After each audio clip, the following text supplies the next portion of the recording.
Welcome to your New Hampshire National Guard podcast. We are always ready, always there. This podcast series is a production of the State Public Affairs Office. Hello, I'm Tech Sergeant Charles Johnston with Public Affairs. I'm here today at Pease Air National Guard Base for this episode of the podcast. I'm joined by Senior Airman Ashtin Steen, Staff Sergeant Chris Wood, and his brother, Tech Sergeant Sean Wood of Pease's Vehicle Management Section. Thanks for joining me today. Thanks for having us. Glad to be here. Same. Tech Sergeant Wood, can you describe what your day-to-day duties and responsibilities in the shop are? I guess as a whole in the vehicle management section, we're as a shop we're responsible for quite a few things.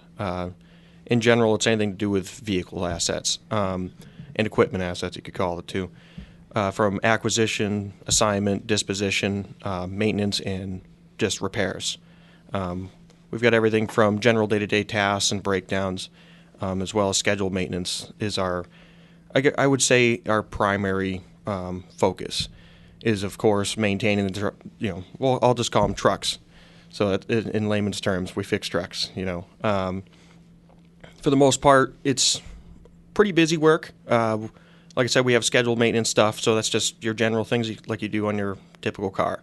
That's from regular cars and trucks that you'd see on the road all the way up to larger assets, construction equipment, things like that, backhoes, and Air Force specific pieces of equipment. We've got some pretty unique stuff on the base. But of course, day-to-day mission, whenever that happens, you're going to have breaks, you're going to have accidents, you're going to have just general wear and tear on stuff. And we're responsible for a little bit of everything. So, and then, like I said, for when it comes to management, the management aspect of the job, that's getting vehicles. We have shops that have certain requirements or want certain requests.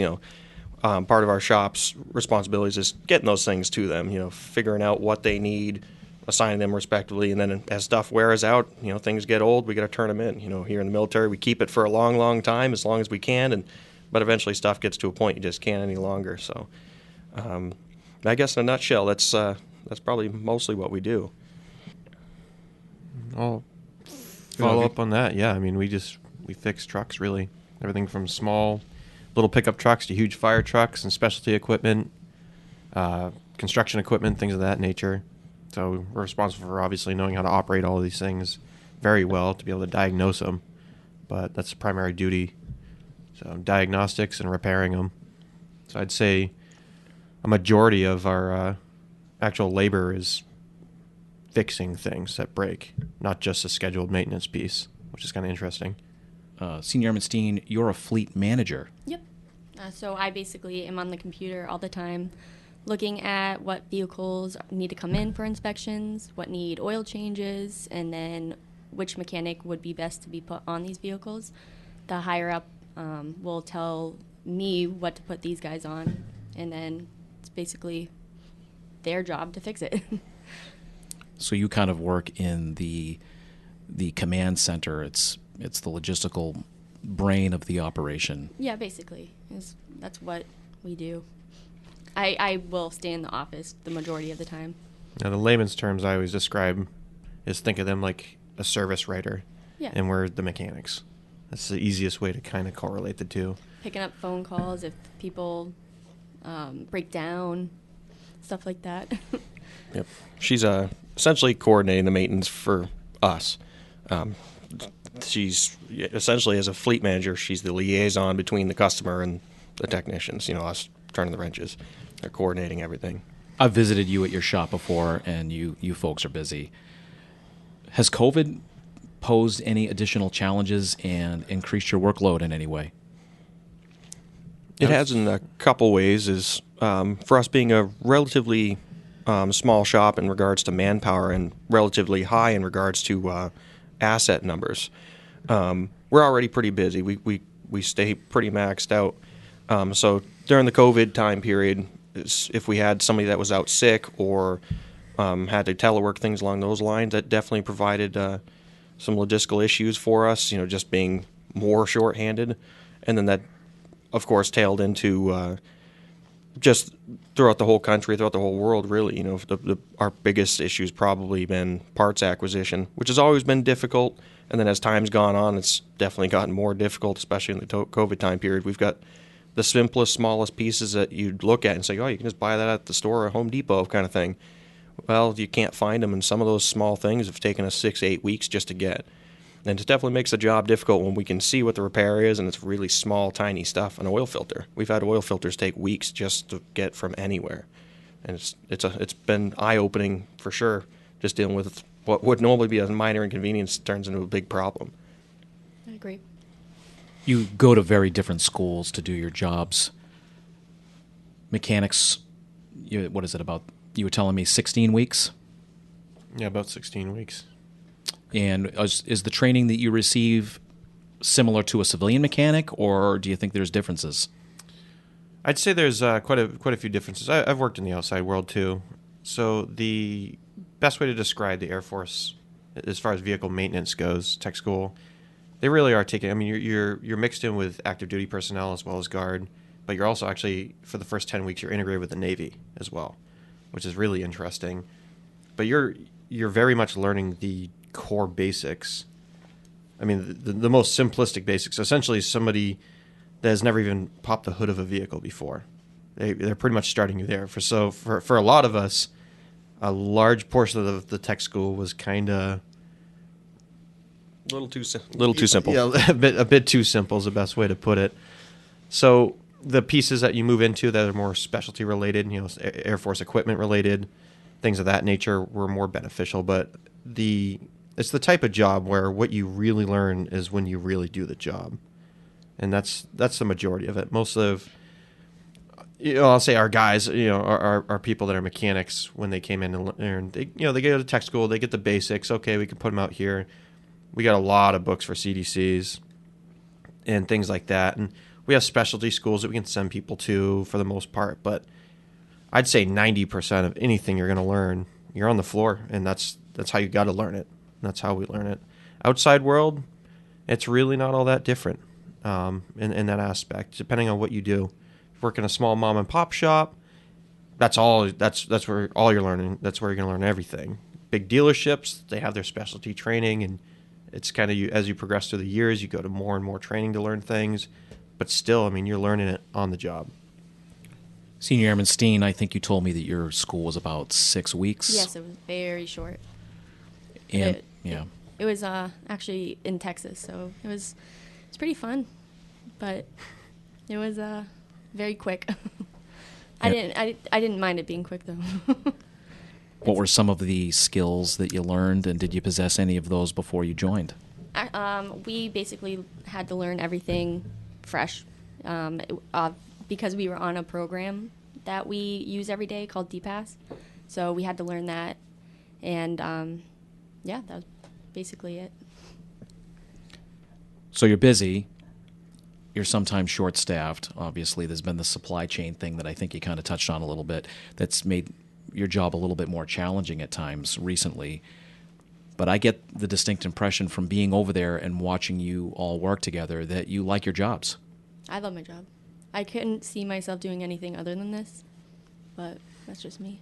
You guys, on the other hand, Chris, stressful. I think any job. I mean, if the type of job. I mean, you got the days. We all have our days, and being a mechanic, there's so much stuff. We have such a large fleet. Every single vehicle, even two vehicles that you'd think are twins, are very different. No different than my brother and myself. And we're different, as much as you might think we're the same. But so every day it's a new challenge. The weather brings new challenges for the operators, whatever somebody's doing. So there's always a new thing that's broken. As the mission changes, different vehicles have different priorities. As vehicles age, different things wear out. So some days, I mean, you come in and it's not a good day. That's the best way to put it. But end all be all, at least for me, I mean, I'm a car guy. That's what I do. It's what I've done since 10, 11 years old. It's what I've done my entire life, is work on stuff. It's what I'm good at. It's what I genuinely love doing. So when I'm doing that, when I'm fixing something, I like the new challenges. I like that you'll never know it all. No matter what, there's always more to learn, and I love that about it. So at least with that piece, I do love my job when I'm being a mechanic. So, Sean? I definitely agree with quite a bit of like what Chris said is there's definitely good days, bad days. Some days you come to work and you'll show up and there's 5, 10 things sitting out front because something happened or I'll get called in on a Saturday night. You never know. But it's one of those things, just like you said, it's mostly a familiarization thing. For me, it's what I know, it's what I'm good at. And I definitely I have a pretty strong sense of pride in regards to my job. Every once in a while I get a chance to kind of take a step back, especially a good sense of pride comes from when I'm training some of my new guys, when they're coming in and starting to go through. And sometimes it's a daunting task because it's just one thing after another. Man, there's just so much to learn, et cetera, et cetera. But when I take that step back and really look at the total picture is, we got people coming in that are mechanics, and in a nutshell, most people would view it as, okay, your typical Jiffy Lube techs, they're changing oil and changing tires, and that's mostly what people would expect, and that's all they see. But if you spend some time in a vehicle management shop and you actually watch what the maintenance technicians do, it's everything from engine rebuilds to transmission overhauls to repairing and replacing components most people didn't even know existed. We work on HVAC systems. We work on high voltage electricity, low voltage electricity, computer diagnostics. We weld of all different types, MIG, TIG, stick, different materials, chemical stuff we deal with too. So there's a good sense of pride in taking a step back and just seeing the amount of skill that actually that can go into being a good mechanic. Like Chris said, you'll never learn it all. It just, as you go through the years, we've had people. My prior supervisor retired with over 40 years of service, and even at the end, he told me, he's like, I don't know anything.